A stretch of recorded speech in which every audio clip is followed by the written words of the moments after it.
Parte 2, do capítulo 1, por Tiago Nunes. Você lembra que quando Pedro toma a palavra, é isso que ele prega.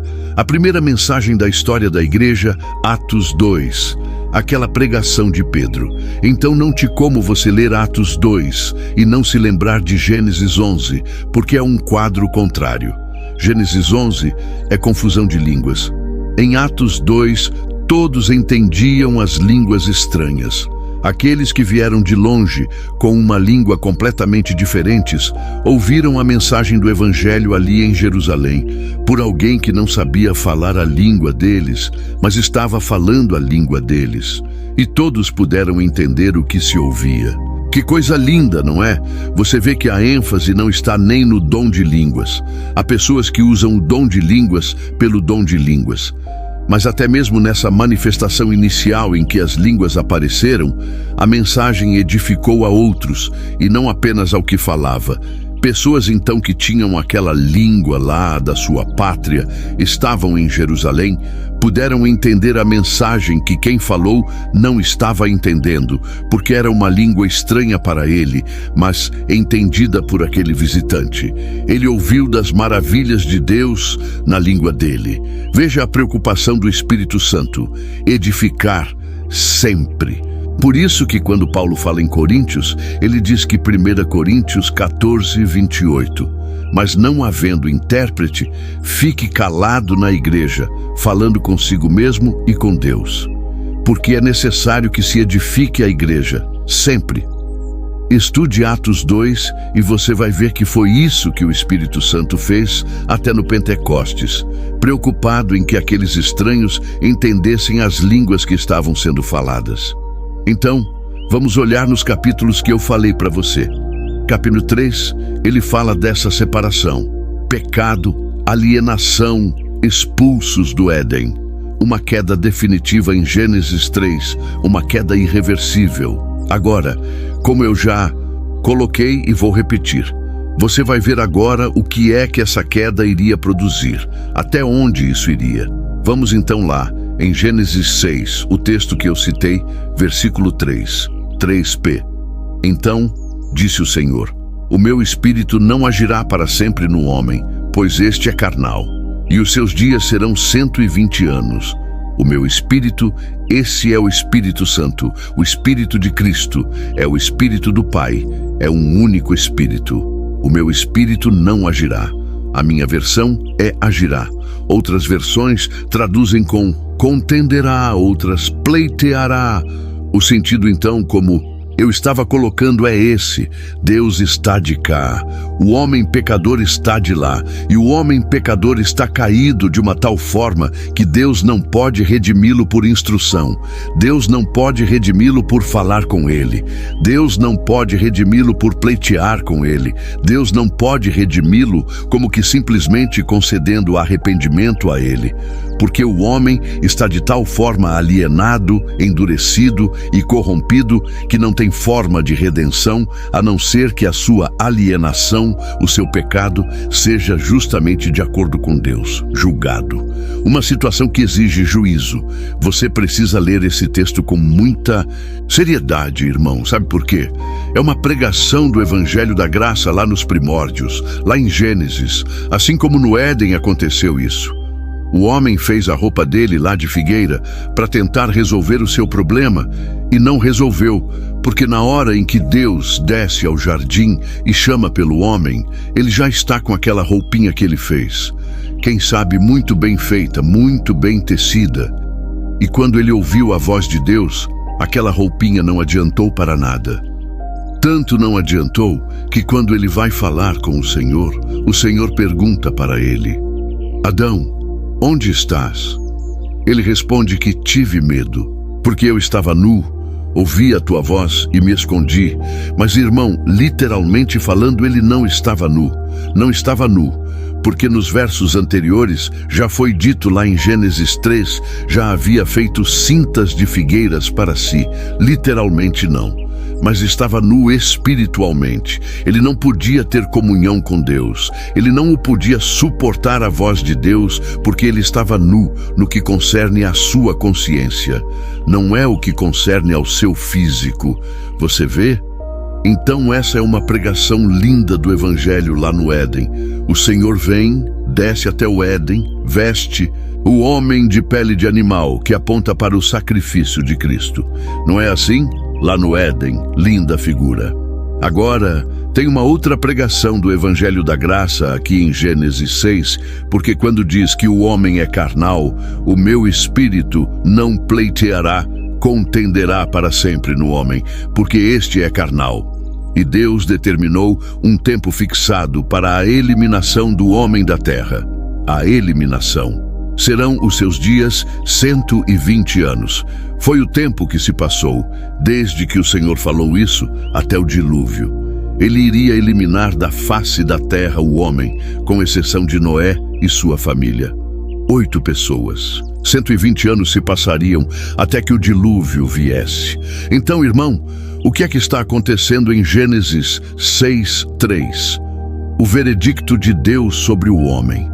Qual que é o veredicto de Deus sobre o não serve para nada? É carnal. Não posso redimi-lo simplesmente contendendo com ele, chamando a ele, pleiteando com ele, porque ele é surdo, ele é cego, ele é corrompido, ele não responde. Você vê essa declaração? É sobre mim e sobre você. Você precisa meditar sobre ela para que você dê graças a Deus pela cruz da cruz de Cristo.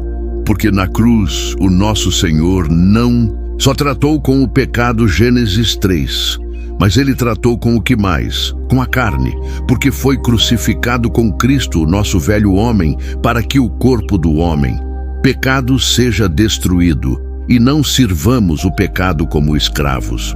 O velho homem é uma outra expressão para a carne. Carne na Bíblia fala da nossa natureza humana decaída, inimiga de Deus. A carne não está sujeita à lei de Deus, nem mesmo pode estar.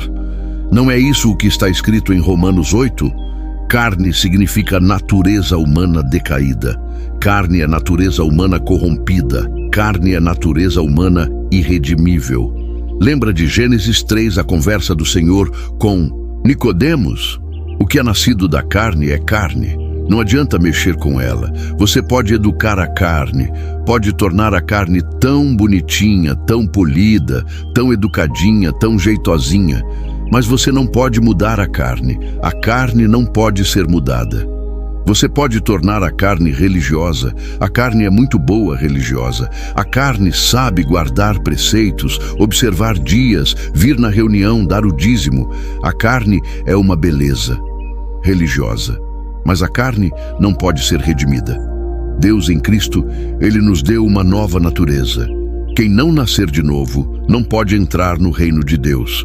Quem não nascer da água e do Espírito, o Espírito é regenerador, não pode ver o reino de Deus. O novo nascimento, regeneração. Então você vê que precisa desse ensino prévio, precisamos desse ensino prévio para darmos o devido valor e o lugar à glória e à pessoa do Espírito Santo nas nossas vidas. Do contrário, parece que ele é só um ajudante. Ele faz a metade do caminho, nós fazemos a outra metade, nós entendemos tudo errado na palavra, nós somos cooperadores. Operador, o que opera junto. Então o Espírito Santo faz uma parte e eu faço outra. Esse não é o estilo de cooperação que o Novo Testamento fala. O estilo de cooperação do Novo Testamento é Deus fazendo tudo e nós fazendo tudo. Que paradoxo, não é? Deus não faz uma parte e nós fazemos o resto. Ele faz tudo e nós fazemos tudo. Ele é quem em vós, tanto o querer quanto o realizar. Mas então Deus é quem faz tudo. Ele dá o querer e até o realizar. O que é que eu faço? Desenvolvo a minha salvação, com temor e tremor. Não é? É um aparente paradoxo, mas é assim que funciona. Deus sempre move a ação, mas nós temos a reação.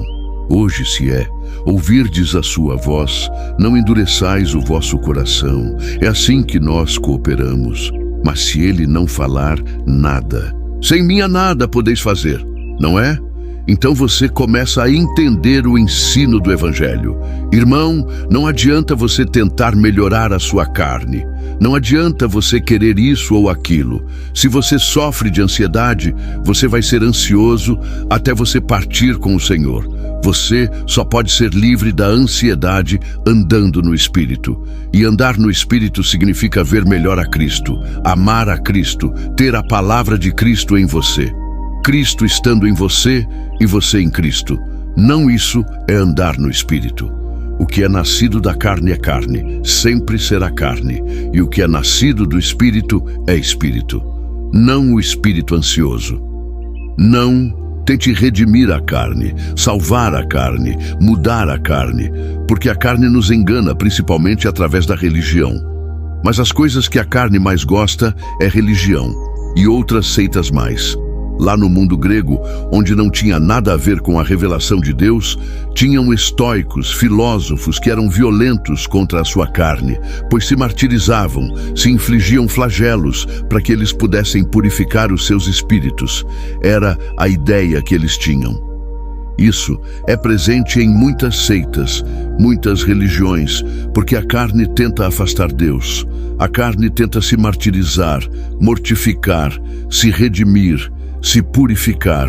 Quando ela faz isso, sabe qual que é o resultado? Mais forte ela fica. Por isso que o Senhor Jesus olhou para os fariseus e disse: raça de víboras, vocês viajam léguas pelo mar, pegam um navio e vai para o outro lado para fazer um convertido de vocês. E quando vocês conseguem, vocês o tornam um filho do inferno pior do que vocês. Mateus 23:15. Ai de vós, escribas e fariseus hipócritas, porque rodeais o mar e a terra para fazer um prosélito. E, uma vez feito, o tornais filho do inferno 2 vezes mais do que vós. Palavras duras do Senhor. Porque essa é a carne, o que ela é. Pode ser instruída, educada, tornada praticante de religião, mas não pode ser redimida. O homem é carnal. O meu espírito não agirá para sempre nele. Agora, olhe, Gênesis 6:5. Viu o Senhor que a maldade do homem se havia multiplicado na terra. Olhe essa frase agora, irmãos, pois ela é sobre mim e sobre você, e que era continuamente mal todo o desígnio do seu coração. Era mal. E não é algum desígnio.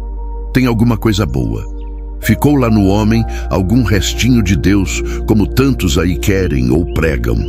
A Bíblia está dizendo que não ficou nada, desígnio, intenção, propósito do seu coração. Não sobrou nada. Não foi uma simples batida que deu lanternagem. Nosso carro foi batido e deu perda total. Nós precisamos de um carro novo, uma nova natureza. Você precisa ler esse texto com muita atenção. Vamos ler o versículo 8p. Porém Noé achou graça diante do Senhor. Noé não era alguém que atraiu a graça, não é alguém que estava andando de tal forma que Deus falou: nossa, eu não tinha reparado nesse aqui. Todo mundo é mau e é carnal, mas esse aqui é diferente da turma. Não. Noé achou graça, porque é graça. Graça é de graça. Deus chegou a Noé e disse: Noé, você é um no meio da multidão carnal e eu vou separar você, não é? Noé achou graça. Olhe essa palavrinha maravilhosa aí. Graça. Não é?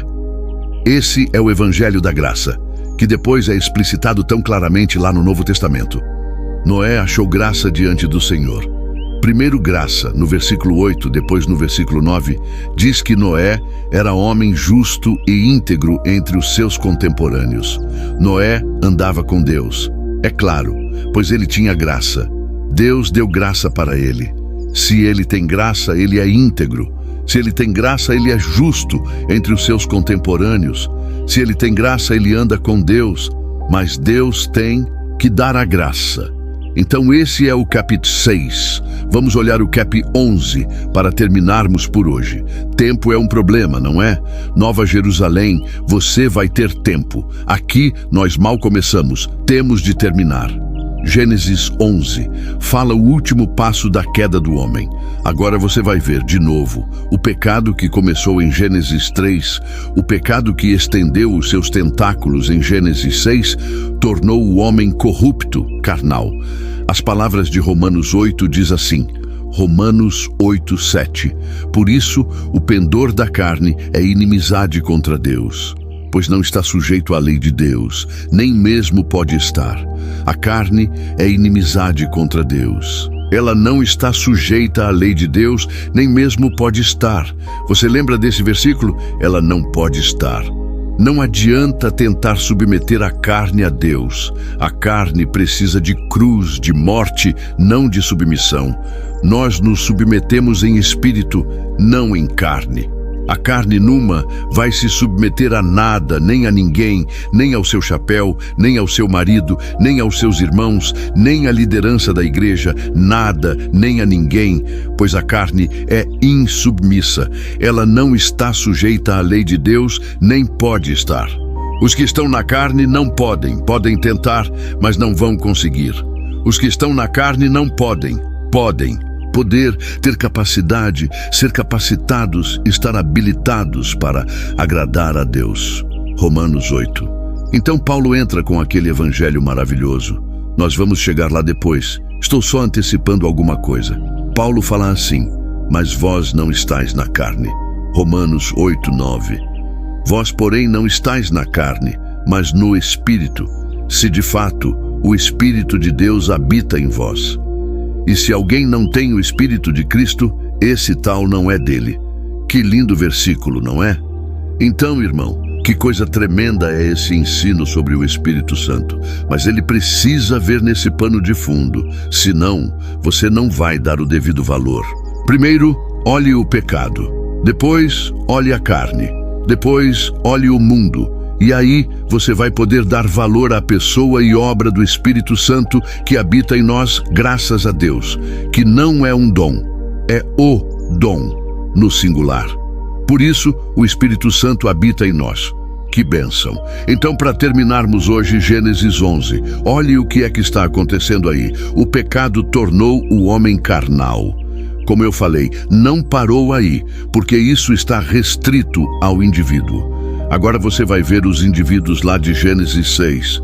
Os maus, continuamente maus, você vai ver esses indivíduos se ajuntando em Gênesis 11, e isso é o que a Bíblia chama de mundo. Mundo significa um dom, conjunto de indivíduos carnais, que são todos aqueles que nasceram de Adão, todos nós por natureza, todos sem exceção. Mundo é aquele conjunto de cidadãos, homens e mulheres, debaixo do pecado, que são carnais, juntos em oposição a Deus.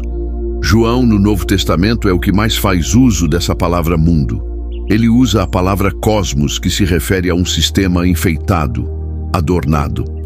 Cosmo no original e adorno, enfeite, para atrair, seduzir, para conquistar corações. É o mundo. Então, o mundo clama por aqueles que pertencem a ele, para os manterem escravos, e especialmente ele clama por aqueles que não pertencem a ele, para quem sabe tentar atraí-los de volta, mundanizá-los. Então, o mundo clama para a igreja, o mundo clama pela política, pelo dinheiro, pela economia, pela cultura. O mundo clama de muitas maneiras diferentes. E nós, cristãos, quando tocamos cada uma dessas coisas, nós temos que tocar em Cristo. Do contrário, nós somos mundanizados, corrompidos, porque o mundo continua exercendo atração. João nos diz isso. Não ameis o mundo. Se isso não fosse possível, não precisaria dele exortar. João diz, não ameis o mundo nem as coisas que no mundo há. Se alguém amar o mundo, o amor do Pai não está nele. As coisas que há no mundo, a concupiscência dos olhos e a soberba da vida, não procedem do Pai, mas procedem do mundo. Aí ele diz que o mundo passa, e assim também a sua concupiscência, mas aquele que ama o Pai, faz a vontade do Pai, permanece eternamente. Contraste, não é?